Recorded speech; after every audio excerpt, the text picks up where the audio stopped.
14 अगस्त cake cutting तकरीब Karachi PS 97 सोहराबगुड town में यौम आज़ादी के मौका पर टाउन चेयरमैन लाला अब्दुल रहीम की जानिब से केक कटिंग की पुरवकार तकरीब का इनेकाद किया गया। तकरीब में पाकिस्तान पीपल्स पार्टी के अहदेदारान, कारकुनान और इलाका मुअज़्ज़िज़ीन ने भरपूर शिरकत की। इस मौके पर यौम आज़ादी की खुशी में केक काटा गया और मुल्की सलामती, तरक्की और खुशहाली की दुआएं की गईं।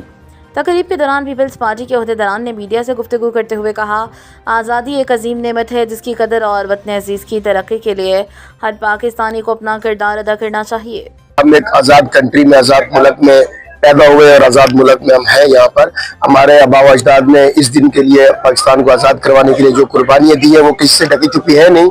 बट मैं इतना ही कहूँगा कि अल्हम्दुलिल्लाह पाकिस्तान तक क़यामत पाइंदाबाद रहे। और दुश्मन ममालिक को और पाकिस्तान के दुश्मन अनासिर को मैं एक छोटा सा पैगाम दूंगा कि जिस किसी ने भी तारीख उठाकर देख लो, जिस किसी ने भी कभी भी पाकिस्तान के खिलाफ कोई भी साजिश करने की कोशिश करी है तो उसने बिस्मिल्लाहिर्रहमानिर्रहीम।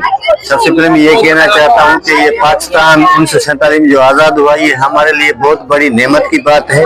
बड़ी लाताद कुर्बानियों के बाद जो है हमें पाकिस्तान मिला, और पाकिस्तान का मतलब है ला इलाहा इल्लल्लाह, एक कलमे की बुनियाद पे बना, और अल्हम्दुलिल्लाह हम खुश हैं। तो हमारा पैगाम है, जो पाकिस्तान जो हमारा आज़ाद हुआ उसको 79 साल हो गए।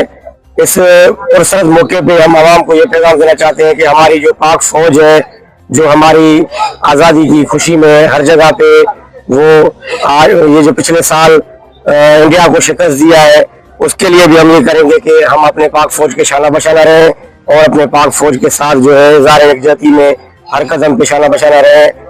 ये कौम जो है, ये